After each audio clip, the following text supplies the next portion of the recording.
Hello दोस्तों, स्वागत है आप सभी का जागरण जोश पर। देश के लाखों छात्रों के भविष्य से जुड़े नीट पेपर लीक मामले और परीक्षाओं में हुई गड़बड़ियों को लेकर पूरे देश में बवाल मचा हुआ है। जगह जगह विरोध प्रदर्शन और सड़कों पर उतरे छात्रों के बढ़ते दबाव के बीच केंद्र सरकार यानी सेंट्रल गवर्नमेंट ने एक बहुत बड़ा प्रशासनिक फेरबदल यानी एडमिनिस्ट्रेटिव रिशफल किया है। इस पूरे विवाद के केंद्र में रही हायर एजुकेशन मिनिस्ट्री के सबसे शीर्ष अधिकारी सेक्रेटरी विनीत जोशी को उनके पद से हटा दिया गया है।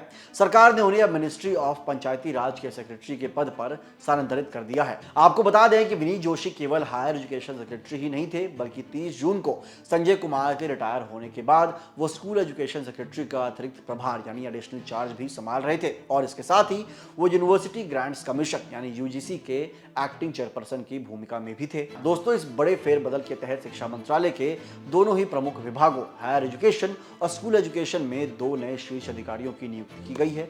1994 बैच के आईएएस अधिकारी नरेश पाल गंगवार को अब नया हायर एजुकेशन सेक्रेटरी बनाया गया है। इसके पहले Gangwar ministry of animal husbandry यानी पशुपालन मंत्रालय में सेक्रेटरी के पद पर कार्यरत थे। वहीं दूसरी तरफ टी अनिल कुमार को नया स्कूल एजुकेशन सेक्रेटरी नियुक्त किया गया है। अनिल कुमार इससे पहले मिनिस्ट्री ऑफ रूरल डेवलपमेंट यानी ग्रामीण विकास मंत्रालय में एडिशनल सेक्रेटरी के पद पर अपनी सेवाएं दे रहे थे। अगर विनीत जोशी के पिछले प्रशासनिक करियर पर नजर डालें तो वो इससे पहले नेशनल टेस्टिंग एजेंसी के डायरेक्टर जनरल और सीबीएसई के चेयरमैन जैसे महत्वपूर्ण पदों पर रह चुके हैं। और तो और इतना ही नहीं, साल 2023 में जब मणिपुर में जातीय हिंसा भड़की थी तब नाजुक स्थिति को संभालने के लिए उन्हें राज्य का चीफ सेक्रेटरी बनाकर भेजा भी गया था। दोस्तों, शिक्षा मंत्रालय में ये बड़े बदलाव ऐसे समय में सामने आए हैं जब पूरा मंत्रालय नीट यूजी पेपर लीक विवाद और हाल ही में सीबीएसई बोर्ड परीक्षा के मूल्यांकन में उजागर हुई भारी अनियमितताओं के कारण चौतरफा घिरा हुआ है। संसद से लेकर सड़कों तक इस मुद्दे पर घमासान जारी है। विपक्षी दल लगातार संसद में इस संवेदनशील विषय पर विस्तृत और पारदर्शी चर्चा की मांग कर रहे हैं। साथ ही वे केंद्रीय शिक्षा मंत्री धर्मेंद्र प्रधान के तुरंत इस्तीफे की मांग पर अड़े हुए हैं। सड़कों पर भी स्थिति काफी तनावपूर्ण है। राजधानी दिल्ली के जंतर मंतर पर कॉकरोच जनता पार्टी के संस्थापक अभिजीत दिपके के नेतृत्व में कार्यकर्ताओं का बड़ा धरना प्रदर्शन जारी है।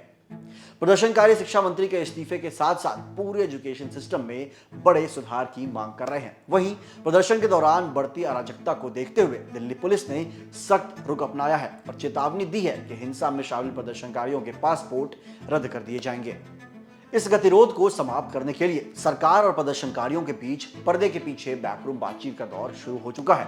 सूत्रों के मुताबिक सीजेपी का एक प्रतिनिधिमंडल सरकारी मंत्रियों से मुलाकात करने वाला है। हालांकि सुरक्षा कारणों से इस बैठक के स्थान का खुलासा अभी तक नहीं किया गया है। वहीं दूसरी तरफ प्रधानमंत्री नरेंद्र मोदी ने खुद इस मामले पर देश के युवाओं को स्पष्ट संदेश दिया है। पीएम मोदी ने भरोसा दिलाया है कि देश के युवाओं का हित और उनका भविष्य सरकार की सर्वोच्च प्राथमिकता है और जो भी उनके भविष्य के साथ खिलवाड़ करने की कोशिश करेगा उसे किसी भी कीमत पर बख्शा नहीं जाएगा। दोस्तों, प्रधानमंत्री के इस कड़े रुख और त्वरित कार्रवाई के निर्देशों के तुरंत बाद दिल्ली हाईकोर्ट ने भी एक बहुत बड़ा और ऐतिहासिक कदम उठाया है। हाईकोर्ट ने सार्वजनिक परीक्षाओं में होने वाले धांधली और पेपर लीक के मामलों से निपटने के लिए एक विशेष अदालत को अधिसूचित कर दिया है। Public examinations prevention of unfair means act 2024 के तहत न्यायिक अधिकारी अनु ग्रोवर बरिगा की अदालत को special designated fast track court बनाया गया है। यह विशेष अदालत दिल्ली के राउज एवेन्यू कोर्ट कॉम्प्लेक्स में काम करेगी और पेपर लीक और परीक्षा में अनुचित साधनों के इस्तेमाल से जुड़े सभी आपराधिक मामलों की तेजी से सुनवाई करके दोषियों को जल्द से जल्द सख्त सजा दिलाना सुरक्षित करेगी। तो फिर दोस्तों, आशा करता हूं कि आपको यह जानकारी काम की लगी हो और अगर काम की लगी हो तो इसे लाइक करें, इस पर कमेंट कर अपनी राय बताएं और इसे शेयर करें अपने दोस्तों के साथ। मिलते हैं अगली वीडियो में। जय हिंद।